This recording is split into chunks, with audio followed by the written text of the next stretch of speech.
روح کی حقیقت کیا ہے؟ یہ سوال اتنا ہی پرانا ہے جتنی انسانی تاریخ۔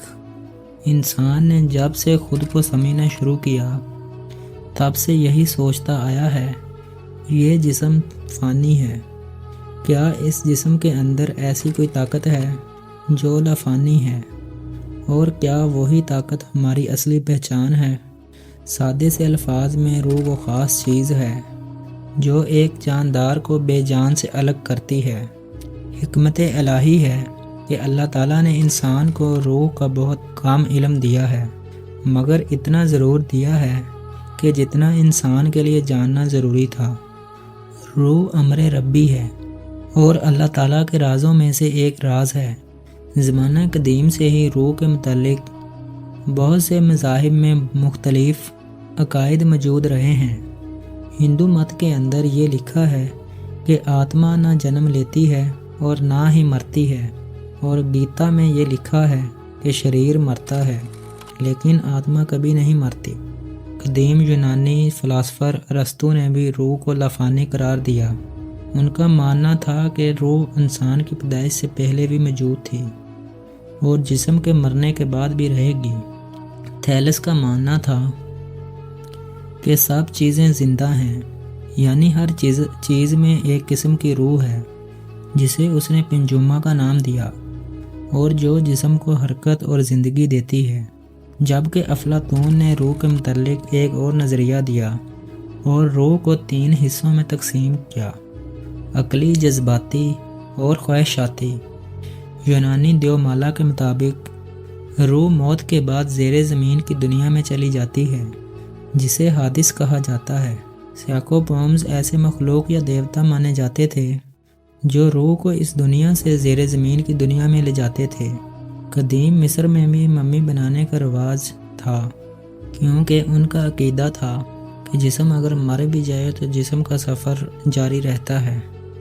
یہ روحیں دوبارہ جسمانی دنیا میں واپس آ سکتی ہیں اور دنیا میں دوبارہ ایک لمبا وقت گزارتی ہیں۔ ہزاروں سالوں پہلے نیئر ڈیتھ ایکسپیرینس، یعنی موت کو چھو کر واپس آنے والوں میں سے ان کے مشاہدے روح کی حقیقت کی طرف اشارہ کرتے ہیں۔ لوگ بتاتے ہیں کہ جب ان کا دل دھڑکنا بند ہوا تب انہوں نے اپنے جسم کو باہر سے دیکھا، ایک سرنگ جیسی جگہ میں روشنی محسوس کی اور پھر واپس لوٹ آئے۔ سائنسدانوں نے اسے دماغ کا ہیلوسینیشن قرار دیا، لیکن ہر تجربے میں ایک جیسی چیزیں دیکھی جا سکتی ہیں، جس سے ایسا معلوم ہوتا ہے کہ یہ محض دھوکہ اور خیال نہیں ہے۔ سال 1907 یورپ کے ایک سائنٹسٹ ڈنکن میک ڈوگل نے بہت ہی عجیب تجربہ کرنے کا فیصلہ کیا، ایک ایسا تجربہ جو اگر کامیاب ہو جاتا تو انسانی تاریخ بدل جاتی۔ ڈاکٹر میک ڈوگل کا کہنا تھا کہ اگر روح واقعہ ہی وجود رکھتی ہے اور جسم چھوڑ کر چلی جاتی ہے تو اس کا کچھ وزن بھی ہونا چاہیے۔ انہوں نے مرتے ہوئے مریضوں کے جسم کو ایک خاص قسم کے ترازو پر رکھا۔ ان کا مقصد تھا کہ موت سے پہلے اور موت کے بعد انسانی جسم کے وزن کی پیمائش کی جائے۔ ڈنکن نے 6 مریضوں پر یہ ایکسپیریمنٹ کیا۔ ان کے پہلے مریض کی موت کے ٹھیک بعد ترازو کا کانٹا تھوڑا نیچے گرا، جو لگ بھگ 21 گرام تھا، اور جسے دیکھ کر ماہرین حیران رہ گئے۔ ڈنکن نے اپنے آرٹیکل میں لکھا کہ شاید یہ 21 گرام ان مریضوں کا وزن ہے، یعنی اس روح کا وزن تھا جو جسم سے نکلنے کے بعد کم ہو گیا۔ اس کے باوجود سائنس روح کے مطابق مکمل طور پر خاموش ہے، کیونکہ روح کا تعلق میٹا فزیکل دنیا سے ہے۔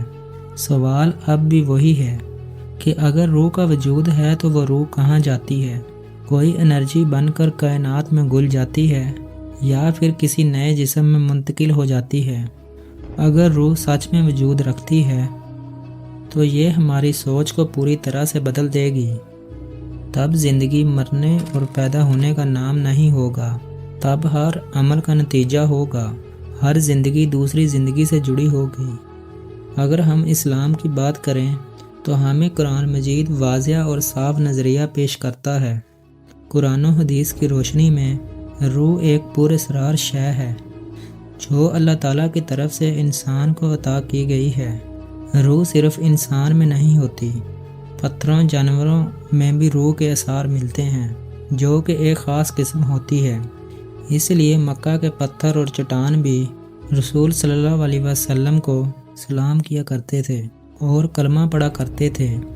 اس طرح درخت اور جھاڑیاں حضور پاک صلی اللہ علیہ وسلم کے ساتھ چلا کرتے تھے اور نبی پاک صلی اللہ علیہ وسلم سے باتیں کیا کرتے تھے۔